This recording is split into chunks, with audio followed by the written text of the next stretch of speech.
Hello and welcome to 5 Questions with Dr. Fein. I am Mark Fein, Lou Fein. the Blue Fein, and we are very honored to be at St. Anthony of Padua School with Superintendent Cathy Thompson. Thank you so much for being here. Well, thank you for inviting me. It's wonderful to be here with both of you. Thank you. Yeah, so let me just explain. Obviously, this is not where you usually see us. We've taken the show on the road. We have a relationship, you know, about United Testing Service, UTS. My father started the business. We've been in business for over 50 years. We help lots of schools out. We, of course, have been working here with the diocese in Las Vegas for a number of years. And we thought, you know what? Those people over there know what they're doing. Why don't we go do a couple of podcasts with them and see what they might be able to teach us? So it is 5 questions, age before beauty. I'm going to let Dr. Fein start with question number 1. Okay. We've known each other and worked together for many, many years. And I have the utmost respect for you as a human being as well as an educator. But I also know that I know very little about Cathy Thompson after school. What do you do? What's your life like? Family, children, activities? Yeah, we'll get into the school stuff. We want to know more about I want to know more about you. Well, 2 of my grandchildren actually attend school here at St. Anthony's. I have a 5th grader, Jackson, and a 2nd grader, Harper, and a little grandson who's 2 years old. So Wow. they are, as you can imagine, my pride and joy. And we spend lots of time with them.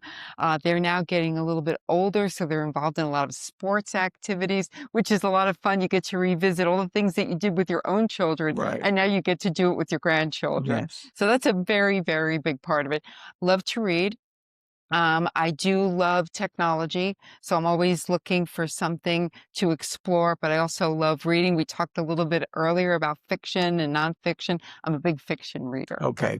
Yeah. That's it. Yeah. We'll talk about books because I have a whole list of them. Then it's another Oh, very podcast. good. That's another Podcast, podcast. All right. I'm gonna get to take a little bit of advantage of your knowledge since we have you here. One of the big topics right now for a lot of folks in education is AI. And I know obviously you've got a number of schools here, and I'm sure it's something you have to deal with, and it's something, I mean, you have well, you know what, before we even get to that, tell us a little bit about the diocese here, and then you can tell us about how you had to deal with AI as a school district or as a diocese. So I would say about 2.5 years ago, we saw AI very quickly coming online. And the first things that we had to do was to set up some guardrails for teachers and preparedness, guardrails for parents and their responsibility, and what the expectations would be with students. So while we started really with a very small plan, obviously the plan has continued to grow. And as we're learning more and more about how to utilize AI, those things are starting to change. One, I think that the best things about AI is being able to see what an incredible tool it is for teachers. Teachers are so busy, they have so many things on their plate. So being able to utilize AI perhaps to create a lesson plan and differentiate instruction, to be able to look at lots and lots of assessments and being able to really break down the time that maybe it might have taken me 3 hours to score a writing essay for my 8th grade class. Now it really can boils down to about 1 hour. So that That's time, terrific. and that's the one That's thing great. that none of us have, right? Time Right. is such a rare, important commodity. And I always say anything we can do to help teachers, right? It's right. such a tough job, and it is. And my wife's a teacher, so I know she's at school all day. She comes home, she has dinner. What does she do? She immediately takes out her work and starts working. Absolutely. It's always a lesson plan or one more test or essay to score. So it's been wonderful. And I think for students being able to, I think that as teachers especially, I think that the onus is on us to really show them how to utilize it properly and to also be able to understand the difference between what is real and what is not. I think that one of the things that I really did enjoy being able to see a student, a 4th grader, write an essay. It was like just a little more or less anything in their imagination, and being able to enter that into AI and to see it come to life. And I mean, really Right. sparks Wow. an interest in those Wow. That's great. students. And Yeah. just to be able to see their face. So, writing a story about dinosaurs who play basketball and then be able to enter the story and then in 2 minutes later to be able to see it. And we're all, I think, so many of us, we're all, as far as being visible, wanting to see something concrete. And I think that we're all that type of learners. Have you run into the experience of having teachers who have been teaching for many years and are resistant to new technology? I think that initially, when anything new comes out, I think that people do have a little bit of an area where they're concerned about what does that possibly mean. I think that initially when AI came out, and I'm still hearing about it now, that there are a lot of folks who feel as though, well, students will be able to turn in their work. It won't be their work. How do we make sure that they're not utilizing it, they're plagiarizing? But we also have a lot of those tools Tools. Yeah. that will definitely look at that and that they'll be able to see it that way. And students, they're children. We have to teach them how to utilize it. And then when they do utilize it improperly, we also have to then turn around and teach them how to use it correctly. Terrific. Well, Terrific. I'm going to shift gears here a little bit. My father, I stole a line from him, and I use it sometimes when I go speak to groups of principals or administrators. And I'll start out by asking, how many of you got into education to make money? Right, and that's the reaction I always get. It's a good way to get a good laugh when you're starting off with a kind of, but then what I follow up with, and this is where I'm talking about United Testing Service, our business, is that unfortunately it is a fact of life for educators that you need money in order to provide for the children, in order to provide the things that they need to get that good education. You're obviously working in a private school environment. I think that is, well, it's so difficult now for a lot of public schools around the country, but also obviously for private schools. Funding is always an issue. It's something you have to deal with. What, I guess the question is, what concerns do you have? Where are you now in terms of managing that, and how difficult is it? Yeah, I think that obviously tuition would be our number one revenue source, and we're always looking for other ways in which we can really capitalize.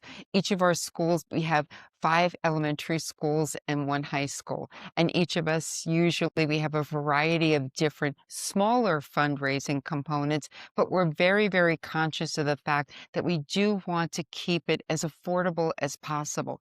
And I would say that each one of our schools, we also designate funds to make sure that we're not turning any family away simply because they cannot afford it. We try to meet as many people wherever they are, whether it be catastrophic illness or something along those lines, or just something happens in their lives that they're just not able to. We're never going to show anyone the door because they simply cannot afford it. So affordability is probably one of the most important aspects. So being able to maintain full enrollment, which means that our families are very happy with what we're delivering and who we are, and how, especially in a Catholic school, how we're really working towards the whole child. Yeah. We're looking at the academics, we're looking at the spiritual component, but we're looking at what kind of young adults are we raising and preparing them for high school and beyond.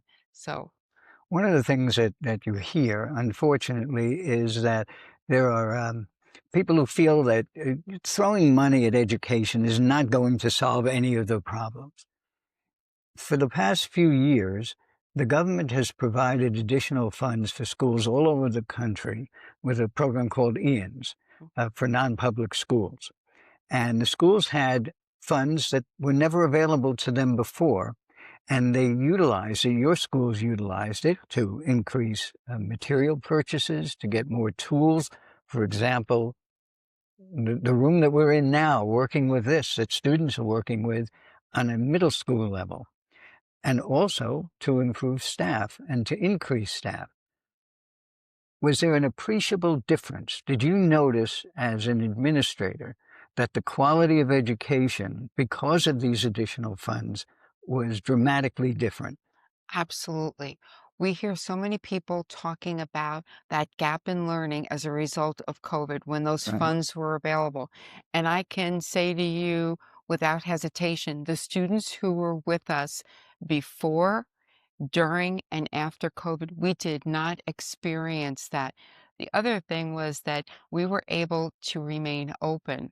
When COVID first hit all of us in March of 2020, our schools were closed from March until May, when we would normally have broken for summer vacation. We were able to come back and open that August. You were able to provide us with instructional coaches, extra IT people, because we were still teaching students who were in class as well as teaching them online. Teachers' assistants. I mean, we had a small army of folks that were helping us. It didn't happen with just a very small core group. We had a plan, but the folks that you were able to bring to us, in addition to the counselors that were already that we were working with you, the nurses that we've had on staff, but all of the support staff, the IT folks, it really made such a big difference. So we really don't have that gap that we're talking about to be dealing with the children who were with us the entire time. Students who have come to us since then, yes, we definitely can see that if there was a gap in learning and trying to close that gap and being able to still be able to hold on to as many of the folks that we were able to bring in during Eanes has really been a priority for us. And again, it goes back to that expense. I'll use St. Vitus as an example. I mean, we had a significant number of support staff, and we really did everything that we possibly could to make sure that we would not have to lower that level of support that we had.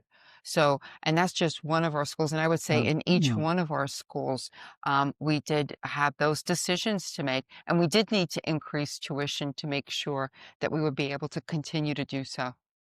Well, the fact is that even though COVID was a finite period of time, the after effects of it continue, and particularly on young people who have been affected by it. And whether it's the pressures of society that we're living in, or the fact that because of their removal from society, basically for 2 or 3 years, they're not as able to cope with the changes in society. They need more help now than they ever needed before. And yet what's happened is the funding has gone away. I know we don't want to take too much of your time. I appreciate so much you spending some time with us, and this has been terrific. Your name is on the show, though. It's 5 questions with Dr. Fein. So I have to leave question number 5 for him. I will let you finish your final question. Yeah, you've been doing this for a long time. What do you see that has changed significantly for the student and the teacher and the administrator? What is different about being an educator today, or being in education today, than it was 10 years ago, 15 years ago? Before you answer, I want to point out for our audience, because we did ask you about your personal life a little bit, but what we didn't say, and I think we should point out, you started as a teacher. Yes. You were an assistant principal, and then a principal, and you worked your way. You've done just about, and I bet you've even mopped the floors, but they didn't be mopped here too. That's So happened on a few occasions. So I just wanted to preface before you answered that question that you know a lot about every aspect of what goes on in school. Well, since I've been in education, obviously technology, it's been transformational. And I think that now more than ever, I think the leadership necessitates any and all change. So having good, strong leaders who really have that vision to make sure that our students have absolutely everything that they need. So good quality professional learning for teachers with leadership that really believe in it. And it's not just a once and done. It's how are we going to really implement it and make it a reality at our schools. And I think our students, obviously, they've become more sophisticated as a result of technology and the things that they have been exposed to.